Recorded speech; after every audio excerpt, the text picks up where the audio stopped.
Ayan guys. Ligo-ligo na. Ligo-ligo.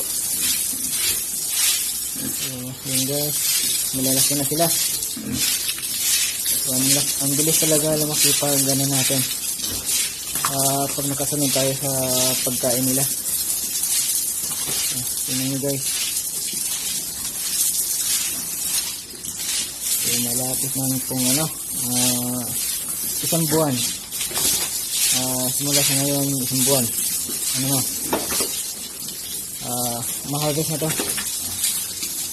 So, yan ang gusto sa tubig. Ito ang init ng katawan nila guys. Sa mga ganitong edad. So, dapat natin paliguan lagi.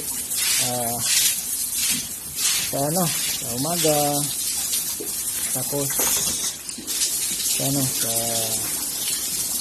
pag mainit ang panahon, so pwede sa alas 10 kasi mainit na yan. Tapos sa lunch,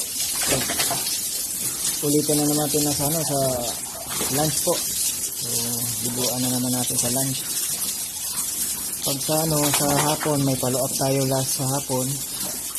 Kasi pagtapos ng kain nila, grabe ang init ng katawan nila guys. Kailangan talaga. Kasi na-experience namin yan dati na sa sobrang init ng katawan nila. So kinabukasan may nasawi po. So yun.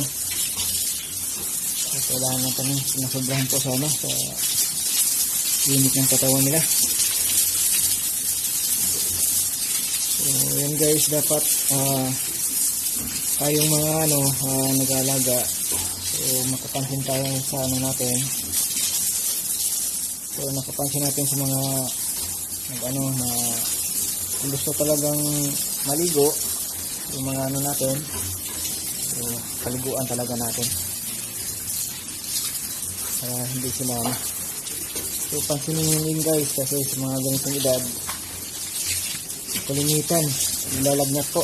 So, pag mapaliguan, ayun, patay talaga. Ayun po ba? Yun.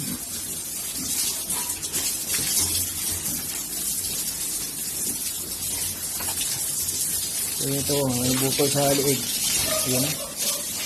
Ayun na, pumutok na siya. So, yan, naging okay na yan.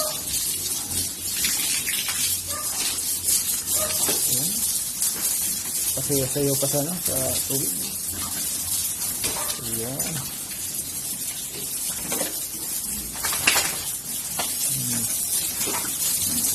Kasi dito sa atin, pag sa umaga sobrang init, pag sa gabi sobra namang malamig. So dapat balance muna natin mga alaga natin. Kailangan natin pagsinin na kung pwede bang paliguan o minsan tingnan nyo, ang dumi nila tingnan. So pa rin so dalawa kami. So dun sa taas ako, dito naman sa baba. Ayan po, ang dumi nila, gusto talaga sa tubig.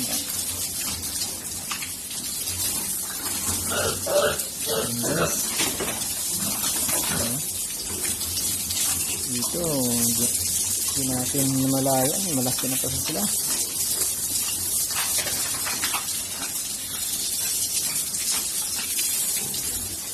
Ayan po. Ito yung isa, may malalaban ito. Ayan po. Kasi ang gano'n na ngayon, nag-alaga ng magpatimin po ng mga baboy. Dahil binili ng mga biig natin kasi sa sobrang mahal ng ng karne. So tumaas yung presyo ng karne natin ngayon. So panalo tayo guys. So dapat nagbabuyan dyan. So enjoy kayo kasi panalo tayong lahat.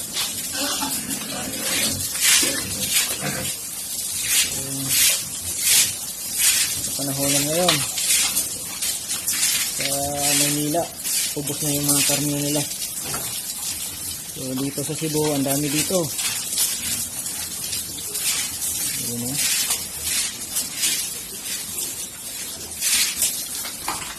Ayan.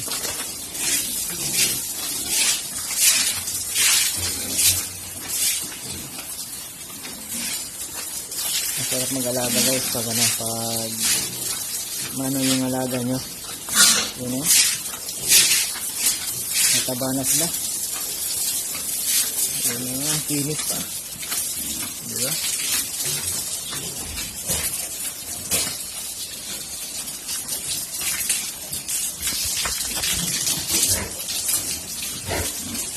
So ito pag titimbang tong buhay, nasaan to? 60 kilos. So, kulang pa ng isang buwan. Kasi hanggang ano to, hanggang 4 na buwan yung limit nila. So kailangan natin i-harvest. So yung mga ganitong edad, gustong gusto talagang kumain. So, dapat buhos talaga. So huwag kayong magpa-limit-limit sa ano, ng pagkain. Ayan.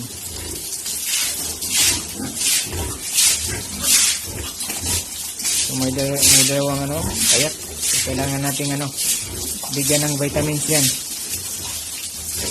So pag pumunta dito yung ano, yung technician natin. So ayun, paturukan natin ng ano yan, vitamin.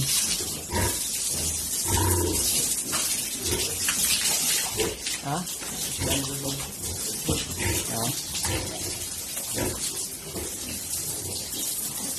Ayan guys.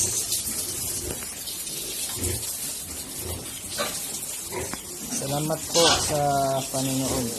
Ayan po guys. Have a good day. Thank you for watching.